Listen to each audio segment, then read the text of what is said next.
नकल में भी अकल होनी चाहिए। बहुत पुरानी बात है। एक गांव के पास एक छोटा सा जंगल था। जंगल में छोटे छोटे जानवर रहते थे। उन्हीं के बीच एक चालाक और धूर्त बंदर रहता था। वो हर बार अपनी चालाकी से जंगल में कुछ न कुछ करता रहता था। जंगल में एक आम के पेड़ पर वह रहता था। उसकी एक ही आदत सबसे बेकार थी। वह बिना सोचे समझे दूसरों के कामों में टांग अड़ा देता था और उसका नतीजा बुरा ही होता था। वह हमेशा ही नकल करने में खुद को सबसे बड़ा अक्लवान समझता था। उसी जंगल में एक लकड़हारा रोज सूखे पेड़ को काट कर ले जाता था।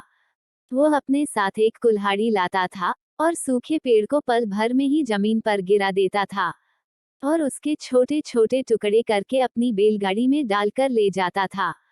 बंदर उस लकड़हारे को ऐसा करते हुए बहुत दिनों से देखता आ रहा था। उसे लगता था कि इन लकड़ियों को बेचकर ये लकड़हारा बहुत अमीर हो जाएगा। मैं भी ऐसा ही करूंगा।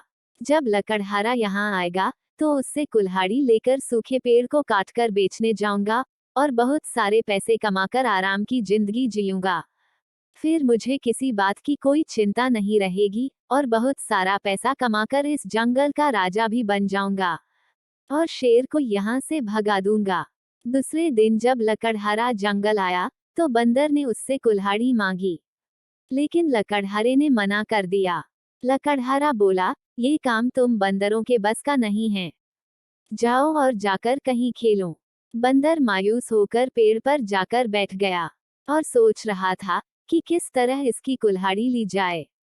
इतने में लकड़हारा थककर उस पेड़ के नीचे सो गया और उसकी आंख लग गई। लकड़हारे को बहुत देर हो गई थी सोते सोते। बंदर ने यही अच्छा मौका समझा और कुल्हाड़ी लेकर एक बड़े से हरे पेड़ को काटने बैठ गया। उसने धीरे धीरे नीचे से पूरा पेड़ काट दिया और पेड़ के कटते ही जोर जोर से उछल कूद करने लगा और अपने स्थान से दूर नहीं गया। पेड़ जैसे ही गिरने लगा तो बंदर कूदकर दूर जाता। उससे पहले ही पेड़ बंदर की पूंछ पर आ गिरा। पेड़ बहुत बड़ा और भारी था, इसलिए बंदर उसे हटा नहीं पाया और काफी समय उस पेड़ को हटाने में बर्बाद कर दिया। लेकिन पेड़ इतना भारी था कि उस पेड़ के नीचे आने से उस बंदर ने अपनी पूंछ ही गंवा दी। पेड़ के नीचे आकर उसकी पूंछ ही कट गई। पेड़ की आवाज सुनकर लकड़हारे की नींद खुल गई और उसने उठाकर देखा तो बंदर ने एक हरे भरे पेड़ को काट दिया और काटने में होशियारी न करी तो साथ में अपनी पूंछ भी काट बैठा। अब उसे समझ आ गया कि नकल में अकल होना काफी जरूरी होता है, वरना कोई भी कार्य हमेशा उल्टा ही होता है। इस लकड़हारे ने मुझे बहुत समझाया, लेकिन मैंने इसकी एक भी नहीं सुनी, जिसका परिणाम मुझे ही भुगतना पड़ रहा है। अब मुझे अपनी इस कटी हुई पूंछ को लेकर अपने दोस्तों के सामने जाने में शर्म आ रही है। मैं उनको क्या जवाब दूंगा? कहानी से सीख।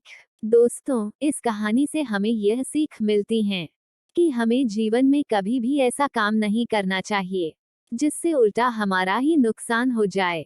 किसी की भी नकल करे तो उसमें भी अक्ल होना जरूरी होता है।